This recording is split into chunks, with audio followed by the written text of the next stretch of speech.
L'homme le plus riche de l'histoire, Mansa Musa. Cultination, bonjour. Plus riche que certains milliardaires contemporains tels que Jeff Bezos, Bernard Arnault ou même Elon Musk, cet empereur malien du XIVe siècle a bâti un empire prospère grâce à un accès unique à l'or et au sel qui étaient des ressources naturelles de son royaume. Il est considéré comme l'homme le plus riche de l'histoire. Vous l'aurez compris, aujourd'hui on va retracer l'histoire de l'homme le plus riche du monde. Je mettrai bien évidemment tous les liens exploités dans ce documentaire en description. Sans trop attendre, on peut commencer. Sa renommée.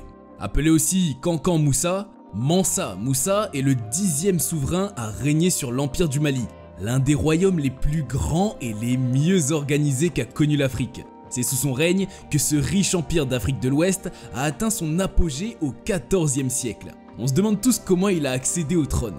Son accession au trône. Ce qui peut paraître drôle et bizarre, c'est qu'au début, il n'était pas censé être roi. C'est à cause de son frère, le Mansa Aboubakar II, qu'il a pu accéder au trône. Le mot Mansa signifie roi des rois, juste pour illustrer un roi qui règne sur un empire compartimenté de par-ci et par-là. C'est ainsi que le nom Mansa était le titre donné aux empereurs maliens à cette époque. Donc son frère, le Mansa Aboubakar II, régnait sur l'empire jusqu'en 1312. Date à laquelle il abdiqua pour partir en expédition. C'était le genre de roi qui était plutôt aventurier et explorateur. Un roi aventurier et explorateur comme un certain Ragnar Lodbrok. Pour ceux qui ont la référence, ça vous dira quelque chose. Aboubakr était obsédé par l'océan Atlantique et ce qui l'entourait. Il se serait embarqué dans une expédition avec une flotte de 2000 navires et des milliers d'hommes, de femmes et d'esclaves. La succession dans l'empire du Mali au XIIIe siècle est différente de celle que l'on peut observer en Europe à la même époque. En effet, si l'on avait le même système, Mansa Musa, aussi appelé Kanga Musa, n'aurait jamais été sur le trône malien. Donc la tradition imposait au roi qui partait en pèlerinage, donc Aboubakar II, de nommer un régent capable de le succéder s'il lui arrivait malheur. C'est ainsi que Musa sera choisi par son frère Aboubakar II pour lui succéder en son absence. Personne ne reverra Aboubakar et son convoi. On ne sait pas s'ils ont atteint leur but, mais certaines sources affirment que la flotte malienne aurait atteint les côtes sud-américaines presque 2 siècles avant Christophe Colomb. Bon, on ne sait pas vraiment comment Aboubakar a fini, mais de l'autre côté, Musa devint ainsi le Mansa du Mali en 1312. Règne de Mansa Musa. Également appelé Mansa Musa, le conquérant de Ganata, ou encore le seigneur des mines de Wangara, le Mansa Musa est considéré comme l'un des hommes les plus riches de tous les temps, avec une fortune estimée, selon plusieurs sources, à... Je préfère taire sa fortune pour le moment. Question de suspense. Ce que je peux vous révéler pour le moment est que durant son règne, il a développé le commerce et l'extraction de l'or et du sel, les principales sources de richesse de son royaume. Comme on va le voir ensemble, certains épisodes du règne de Mansa tiennent plus de la légende que de la réalité. En grand visionnaire qu'il était depuis tout petit, il verra le potentiel de son désormais royaume. Il décidera de l'exploiter car l'empire du Mali était immensément doté et très riche.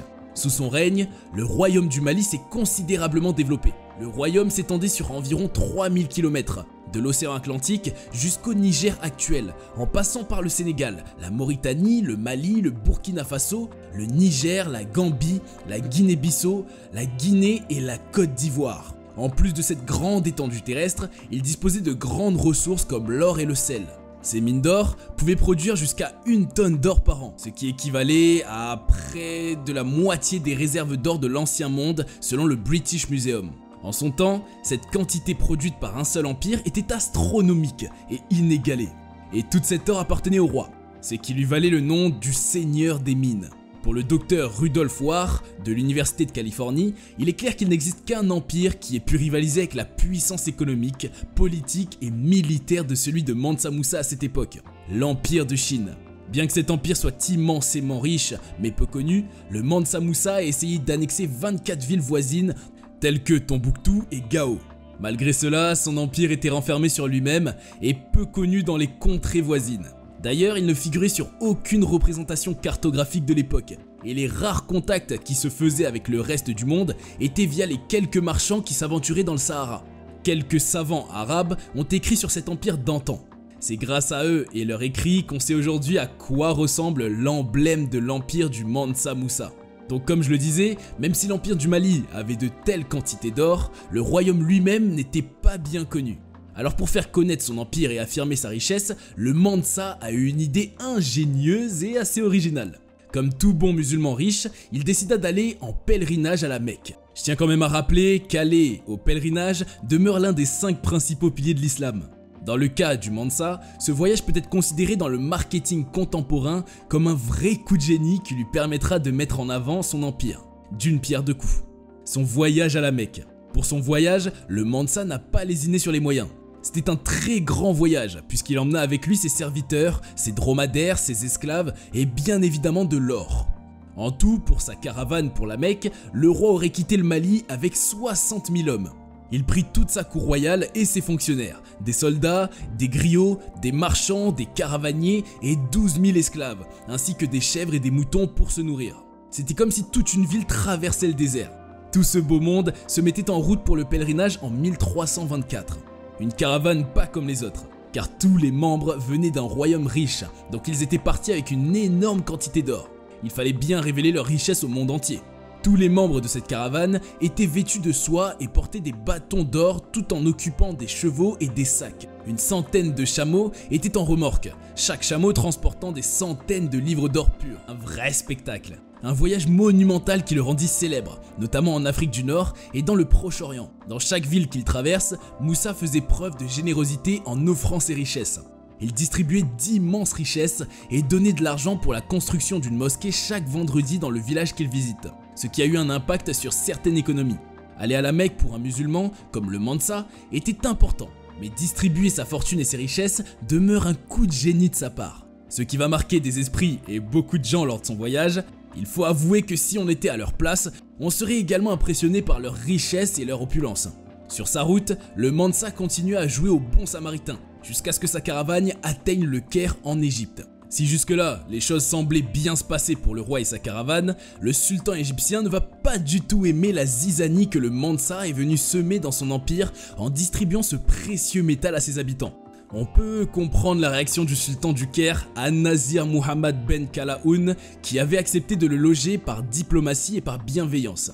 A vrai dire, leur relation avait mal commencé et était tendue, puisque le Mansa Moussa ne voulait pas embrasser les pieds du sultan, même si la tradition locale l'exigeait pour saluer le sultan. Et comme si cela ne suffisait pas, il a continué à distribuer de l'or dans une cité qui était plutôt calme et autonome avant son passage. Bien sûr que les habitants du Caire, eux, ils ont apprécié. Hystériques, ils se jetaient sur la caravane pour récupérer un peu d'or. Tout ceci ne demeure pas sans conséquences. Les écrits relatent que si cet étalage de richesse et les dons sont, dans un premier temps, une chance pour les habitants, la situation se dégrada très vite.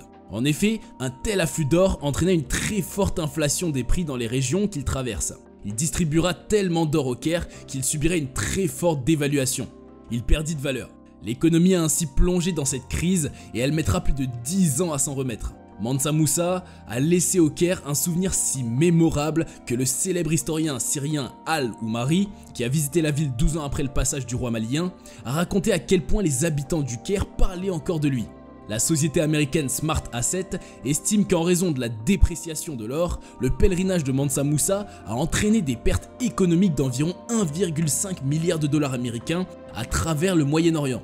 Le site classe d'ailleurs Mansa Moussa et Bernie Madoff parmi les 4 personnes qui ont causé à elles seules des crises économiques. Sur le chemin du retour de son pèlerinage, Mansa Moussa est repassé par l'Égypte et se voyait dans l'obligation de racheter son or pour éviter d'aggraver la crise économique égyptienne.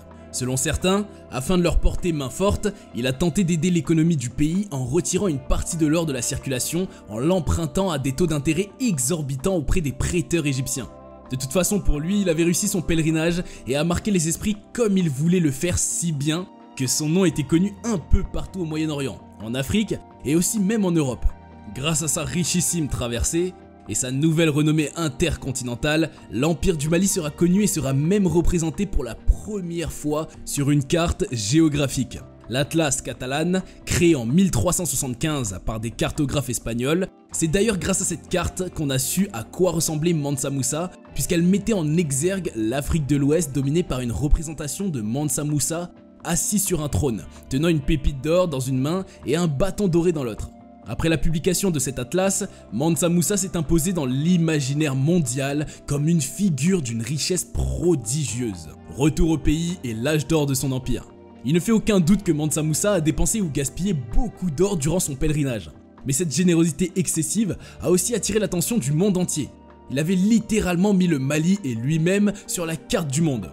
Comme on le dit souvent, il n'est pas rentré les mains vides. Car en revenant, Musa est revenu avec de nombreux savants arabes musulmans, dont des descendants directs du prophète Mahomet, un poète et architecte andalou du nom d'Abou Ishaq Es-Haili, qui participeront à la modernisation de l'empire malien.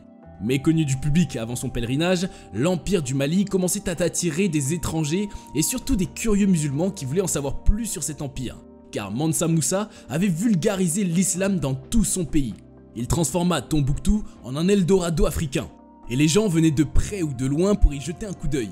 Bien sûr qu'il les a payés prix d'or, car il a récompensé gracieusement les savants, l'architecte et le poète en contrepartie de leur apport. Les écrits estiment même qu'il a dépensé plus de 200 kilos d'or juste pour récompenser le poète. En plus d'encourager les arts et l'architecture, il a également financé la littérature et construit des écoles, des bibliothèques et des mosquées. Il érigera aussi des fortifications pour protéger son empire contre les Mossis qui étaient leurs ennemis. Tombouctou est rapidement devenu un centre d'éducation et des gens sont venus du monde entier pour étudier à la future université Sankore et de la célèbre mosquée Djinguereber. L'université de Sankore était plutôt une université théologique musulmane ou une école coranique communément appelée madrasa en arabe.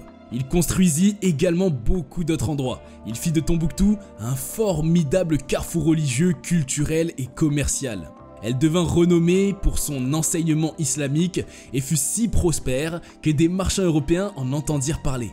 Venise, Gênes et Grenade, les plus gros nœuds commerciaux européens de l'époque, décidèrent d'ajouter Tombouctou à leurs circuits commerciaux pour obtenir de l'or en échange de différents produits manufacturés. Ces liens commerciaux permirent à Musa de nouer des relations diplomatiques importantes avec des pays comme le Portugal, le Maroc ou l'Égypte. Cependant, Mansa ne manquait pas de détracteurs, qui lui reprochaient d'avoir abandonné les vieilles traditions pour l'islam. D'autres récits racontent que certains lui reprochaient plus sa fortune.